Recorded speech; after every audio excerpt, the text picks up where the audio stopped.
there, this is Sarah with Notorious Needle, and I'm going to show you how to put together this cute little Rubik's Cube keychain made with just plastic canvas and embroidery floss.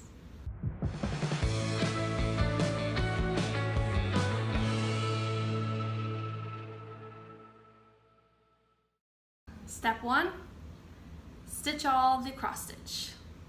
Step 2, cut it all out.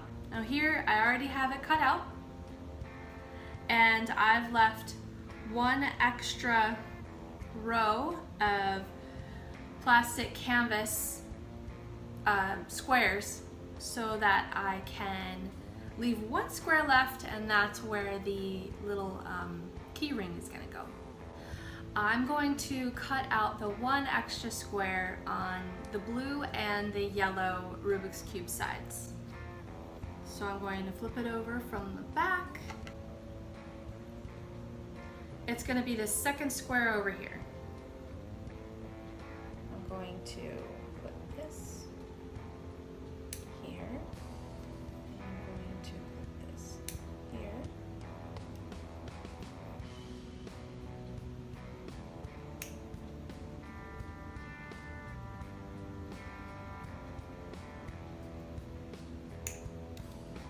And I've got the one square at the top. Well, I'm calling it the top. Now I'm going to do the same thing on the yellow. It's going to be opposite the blue, right?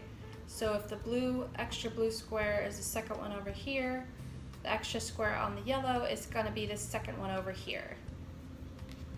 So I'm going to cut out this last corner. This.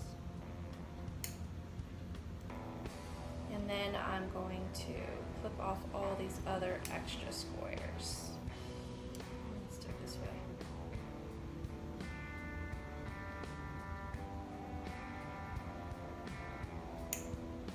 And there's the extra square on the yellow piece. A little bit of a nib. I'm gonna trim that off so that it doesn't get caught later on the embroidery foots. So from the back, the blue and the yellow have extra squares on the plastic canvas on opposite sides. Step 3 is to attach them with the joining stitch. So using black DMC, which is number 310. Just for this assembly video, I am using 10 count plastic canvas, which means 10 stitches per inch. But the pattern calls for 14 count plastic canvas, which makes a little bit of a smaller Rubik's Cube. I'm using the bigger canvas so that you can better see it in the video. So from the back, I'm going to attach these 4 pieces together using the joining stitch. There will be 3 joints. If you don't know what the joining stitch is, I cover that in another video, and I will put the link in the description below. So first I'm going to attach these guys.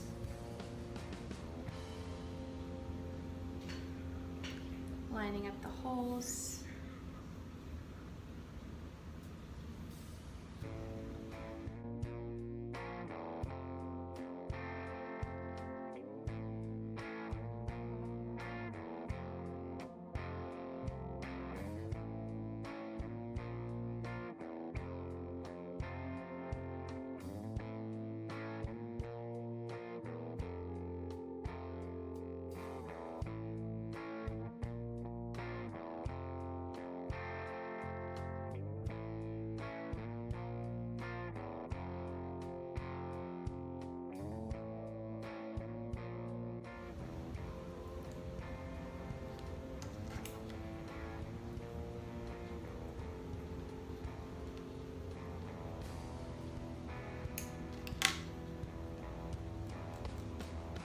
That's one joint. Now I'm going to add the green.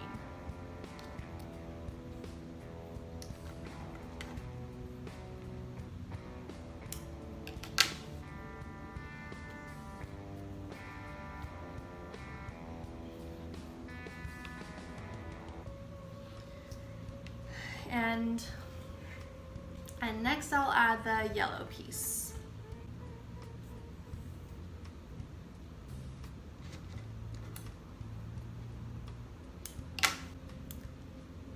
Next we're going to join the blue and the yellow together. And we're going to start at the end of the joint that's the opposite of the extra squares. And hopefully we will have some thread left over to stitch up that last little corner there, and that will keep this together better. So match up the ends.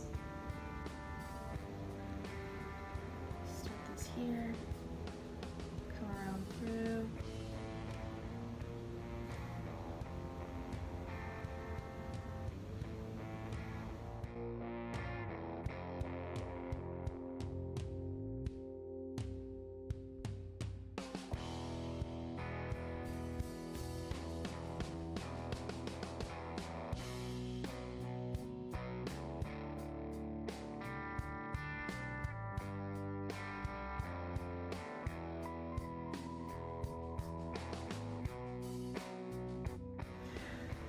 I've gone through this corner once and twice, and now with the leftover thread, I'm going to go ahead and attach the red piece here, going around, just joining stitch, and see you on the other side.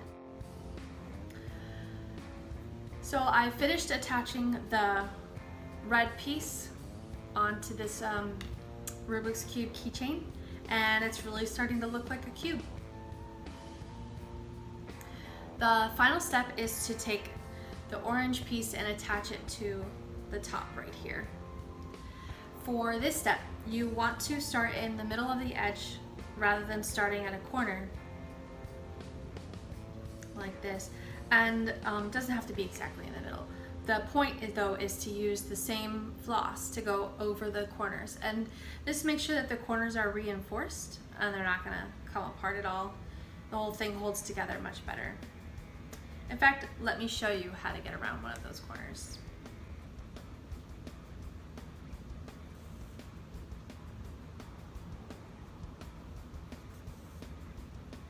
All right, I've arrived at the corner.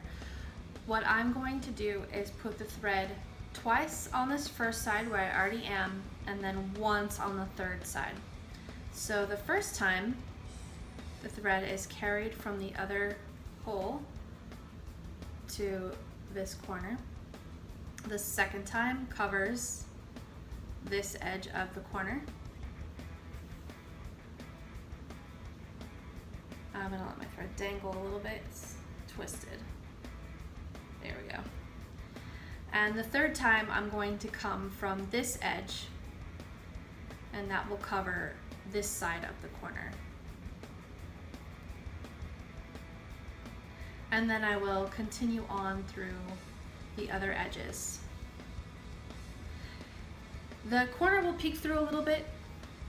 That's normal. It's very difficult to get 100% coverage right there on these corners. And that's why it's important to choose a plastic canvas that flatters your pattern. I usually just choose clear, and that's what this is here.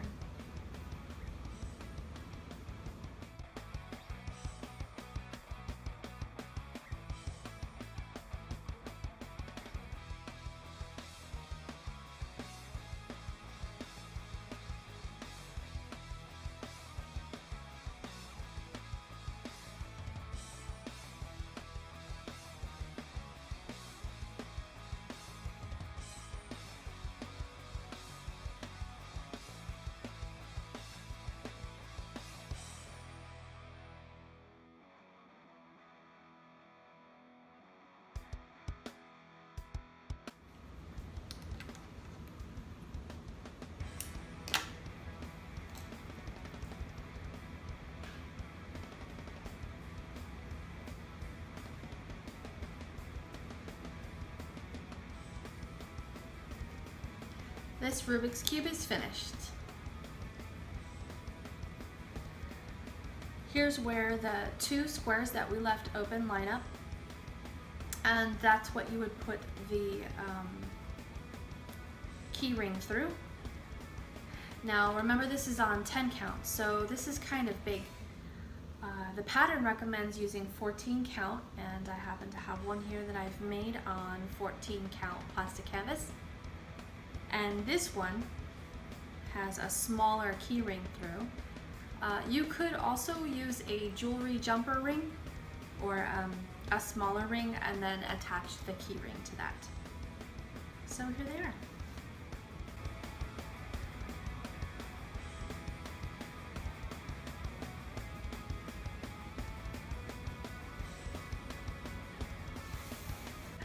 Thank you so much for trying out a Notorious Needle pattern. I hope you enjoyed it. If you stitched one of these little guys, be sure and show me a picture in the comments below.